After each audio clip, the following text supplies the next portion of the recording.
My tummy's full for a yoga video. I had a couple other, I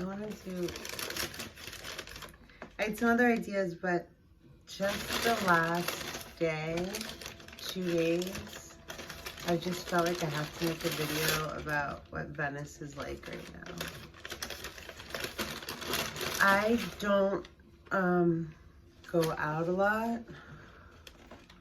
Like I generally don't leave my area. Like I went to Ross today, which is like a mile, but I went with like a bodyguard basically, you know? And that like still took a little bit of time to like calm down, or like not calm down, but like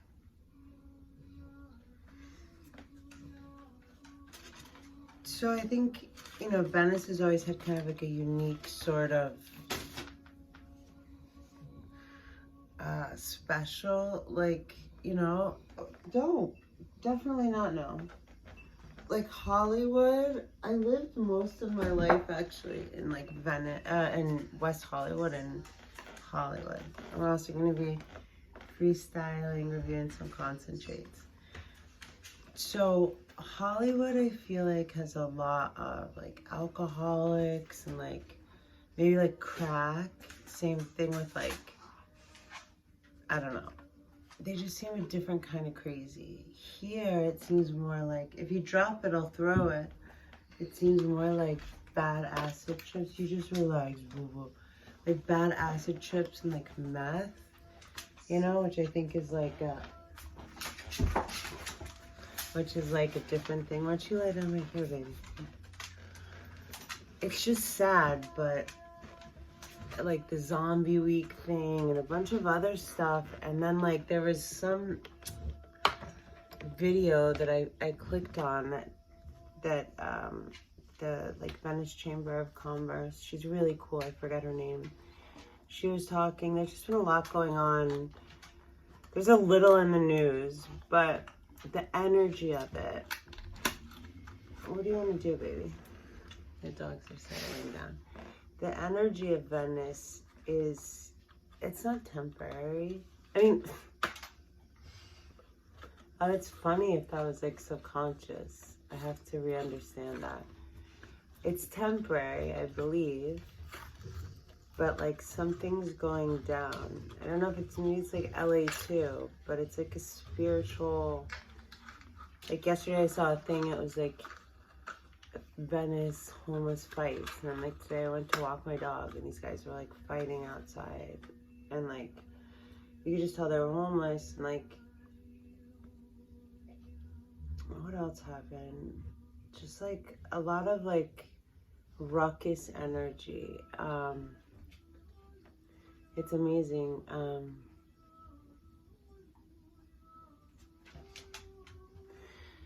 I'm really, really lucky because I live in like a building. Like I'm trying to think of other buildings around here, and I wouldn't want you to lie down there, baby. And I really wouldn't want to live. I mean, I would live anywhere in Venice. I lived in basically like an unfinished like backyard pool bathroom for like the first 6 months I lived here.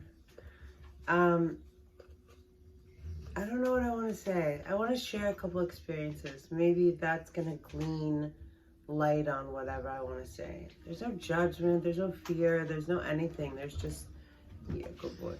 You stay there, or you can go there. There's just like sharing, or sort of like, you know, if I minored in sociology, if that means anything, or like, I don't know, people are interesting. So couple, like 2020 and 2021, I'm sure we're like very different for a lot of places. It's like very pink lip gloss. But Venice is one of these places that's, one of those places that's dependent a lot on tourism. So when 2020 happened, there's a lot of stuff that people didn't think about. Like all the surplus of anything that would go over to homeless people just stopped. Public bathrooms. So it was like this, I felt so much felt so epic to me in the beginning, you know, like about when I started talking on this channel. But one was how I felt, I couldn't help but feel like there was some kind of intelligent design in pitting such, you know, I'm just this lucky person in the middle here, but pitting, you know, basically the citizens against each other in different demographics. Like the way they made everything, so, especially here in California, the way they made everything so confusing. It was even confusing for someone to know how to run their business, you know? We're going to be dipping into Friendly Farms, Indica, Milky Way, cured sauce. Ooh. So like, and then tonight I went out. Oh yeah, and I feel like I just saw a lot of zombies. So tonight I went out. It's so funny because I'll be walking the dogs and I'll walk out, and if I see like one character, either, first of all, Stuart Wilde, if you guys know about that book, he talks about in Infinite Self, if you're walking, like the universe is always communicating with you. If you're walking down the street and you see like a police siren and you can just as easily go the other way, go the other way. You know, like when I walk my dogs all the time, I'm like, if I'm not going a particular direction, I let the universe kind of tell me in that way. Like if there's fire trucks that way, I'm definitely going that way. There's people screaming over there, I'm for sure going that way. Sometimes we walk out the door, and this is what I was saying earlier, I feel so lucky, not just for this, for everything. And they'll, like today, a woman with pink bunny slippers that looked kind of like, I don't know why, it's just the first thing and the easiest thing. Honey bear.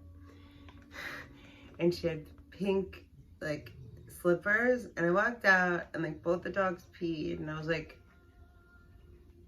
because in Venice you have to take a set. I mean, I look at the hands, like I think I have a pretty quick process at reading whether a person is got their mental faculties, you know, in order or not. And she had like one too many plastic bags, honey boo bear, pink slippers, but the thing that threw me off is they looked really clean. Like, you know, when you see, well, if you live in California or LA specifically, you see like just tragic, like the like really busted slippers, like they've been worn for weeks. Like this is a fresh pair. So I was like, she could be going to get a bagel or like going to Egg Slut. But then I saw her face and there's that tan, you know, it's like, you know, it's like very tan. And she was crying and a lot of bags and the slippers, and not like for anything. It was just that to me is unpredictable or whatever. It's a thing.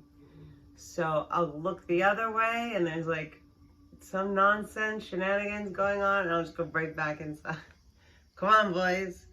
We have like an area, like a by like where people park their cars and stuff. So we go there. They get bored of it because it's not that big, but I say, come on, yalla. But lately it's been a lot of like, I walk outside and yeah, I walk back in. You know what I mean?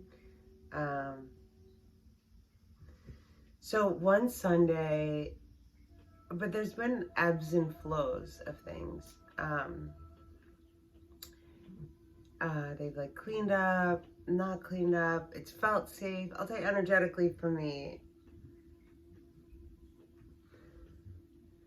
Okay, so this one Sunday I was walking and I felt like, I guess maybe it was like 3 months ago, and I felt like everything was sort of starting to get back to normal, but not normal. I don't know if that's gonna happen. I don't really see, I don't know what normal would be. Anyway,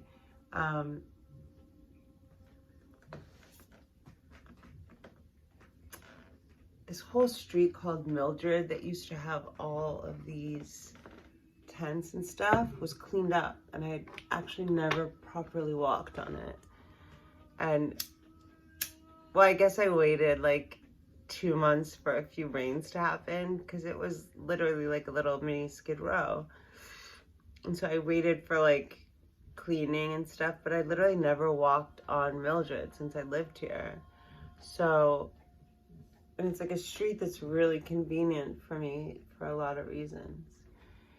And I was walking on it and I felt like, ooh, ooh, like I felt kind of free, like,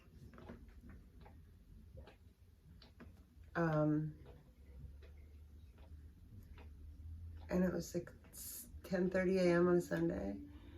And then I turned, and from the street I went on to Mildred, whatever, Venice, it's a long story. There's a little like, it's like Georgetown. There's a little like cut that you can go up. And anyway, like you wouldn't imagine if everything's clear there that there would be anyone else. And there's this dude, it's like 10 a.m. and I see him sitting on the steps, and I'm gauging whether, because it's the kind of steps where like if he's normal, you could sort of theoretically go by. So I see his shoes. I always look at people's shoes in their hands. And his shoes are like his sneakers. He's a white dude, 40s, 50s. Sneakers are white. Khaki shorts, clean. Like a polo.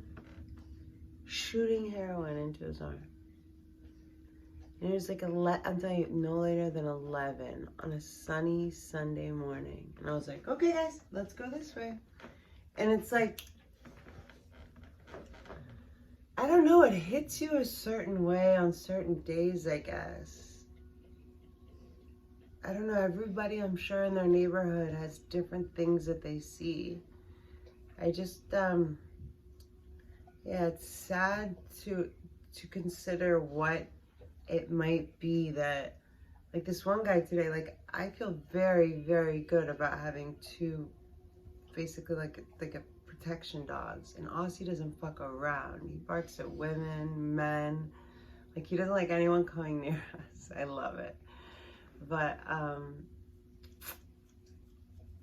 this guy, like people get scared and they get like, I think, because they didn't cross the street as much as they used to, and it's just haunting me.